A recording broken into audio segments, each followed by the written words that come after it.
ये कहानी है करिश्मा और सुरेश की, जो बहुत अच्छे दोस्त थे। करिश्मा और सुरेश कई दिनों से एक दूसरे से मिलने की कोशिश कर रहे थे, लेकिन अलग अलग शहरों में काम करने की वजह से जिसके कई दिनों की कोशिशों के बाद उन दोनों ने दिल्ली में मिलने का प्लान बनाया। करिश्मा ने घूमने की सारी जगहों की एक लिस्ट बना ली थी। उसने सब कुछ अपने तरीके से प्लान कर लिया था, ताकि एक अनजान शहर जाने के बाद उन दोनों को किसी भी परेशानी का सामना ना करना पड़े। स्टे करने के लिए करिश्मा ने एक होटल में रूम बुक कर लिया और 18 मार्च की रात दोनों दिल्ली के एयरपोर्ट पर मिले। करिश्मा: हेलो सुरेश, पता है मैंने तुम्हें कितना मिस किया। सुरेश: मैंने भी तुम्हें बहुत मिस किया। दोनों एयरपोर्ट से सीधा होटल की तरफ निकल गए। करीबन 1 घंटे के बाद दोनों अपने होटल पहुंच गए। होटल बाहर से बहुत ही खूबसूरत लग रहा था। इतना खूबसूरत होटल देख सुरेश काफी खुश हो गया। सुरेश: सच में तुम्हारी प्लानिंग और चॉइस हमेशा ही टॉप पर होती है। करिश्मा: हाँ, जैसे कि मैं। दोनों ने होटल में चेक इन कर लिया। अपने रूम में पहुंचते ही दोनों फ्रेश हो गए और एक दूसरे से बातें करने लगे। दोनों का एक लॉन्ग डिस्टेंस रिलेशनशिप था और एक साल में दोनों का मिल पाना होता था, और अब 1 साल बाद दोनों एक दूसरे से मिल रहे थे। इस बीच जो भी एक दूसरे के साथ हुआ, उन दोनों ने एक दूसरे के साथ शेयर करना शुरू कर दिया। सुरेश: हम एक साथ क्यों नहीं रह सकते। करिश्मा: देखो सुरेश, कोशिश तो मेरी यही है, मैं और तुम दोनों हमेशा के लिए एक साथ हो जाएं। करिश्मा और सुरेश एक दूसरे से बातें कर ही रहे थे कि तभी रूम के बाथरूम से कोई आवाज आने लगी।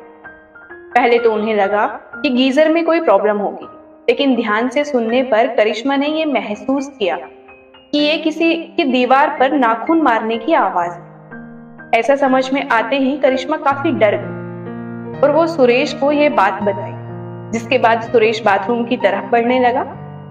सुरेश: वो बाथरूम में बिल्ली थी। करिश्मा: मैंने भी तुम्हें खामखा डरा दिया ना।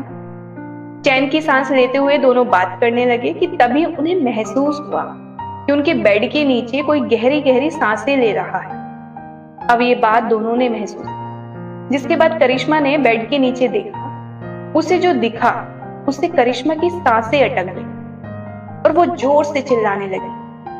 सुरेश को कुछ समझ नहीं आया और उसने भी जब बेड के नीचे देखा तो उसे कुछ दिखाई ही नहीं दिया। करिश्मा को अब उस कमरे में कुछ अजीब लगने लगा था। उसे वहां किसी तीसरे के होने का एहसास होने लगा। सुरेश ने उसे बहुत समझाने की कोशिश की, लेकिन करिश्मा अब वहां रुकना ही नहीं चाहती थी। तभी सामने रखा शीशा अपने आप हिलने लगा। इस डरावने नजारे को देख दोनों की सांसें फूलने लगी। अब बात साफ थी, सच में इस कमरे में कोई तीसरा था, पर था कौन। अचानक ही शीशा टूटकर चकनाचूर हो गया, लेकिन अब जो उन दोनों ने देखा वो बेहद ही परेशान करने वाला मंजर था। उस कमरे में एक कैमरा पहले से ही लगा हुआ था, यानी अब तक जो भी उन दोनों के बीच हुआ वो सब उस कैमरे में रिकॉर्ड हो चुका था। दोनों काफी घबरा चुके थे और फिर दोनों जल्दी जल्दी अपनी पैकिंग शुरू कर दी और वहां से निकलने की तैयारी करने लगे। इतने में ही पास रखी अलमारी से किसी के गुर्राने की आवाज आने लगी। ये सुन दोनों बहुत ही डर गए। अब बस कैसे भी करके दोनों वहां से भागना चाह रहे थे, लेकिन कमरे का दरवाजा खुल ही नहीं रहा था। काफी देर की कोशिशों के बाद भी दरवाजा नहीं खुला। अलमारी अपने आप जमीन पर गिर गई। करिश्मा का डर एकदम सही था कि यहाँ कोई तीसरा भी है।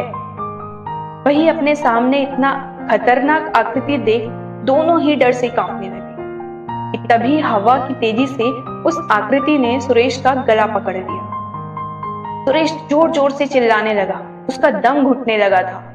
करिश्मा भी सुरेश को बचाने की कोशिश कर रही थी, लेकिन वो कामयाब नहीं हो पा रही थी।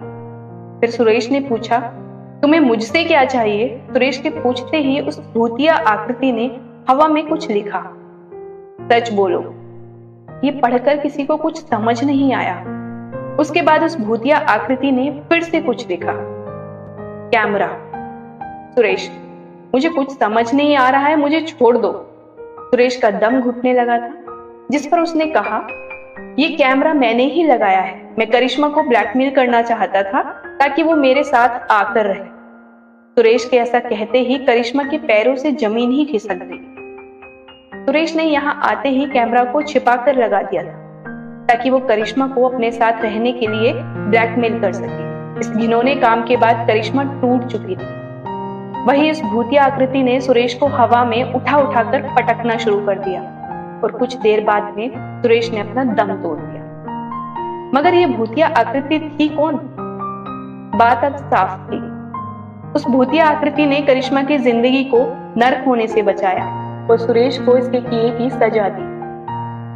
भूतिया आकृति ने कहा, करिश्मा तुम रो मत, मैं तुम्हें बचाने ही आई थी। इस धोखेबाज इंसान ने मुझे भी ऐसे ही बर्बाद किया था।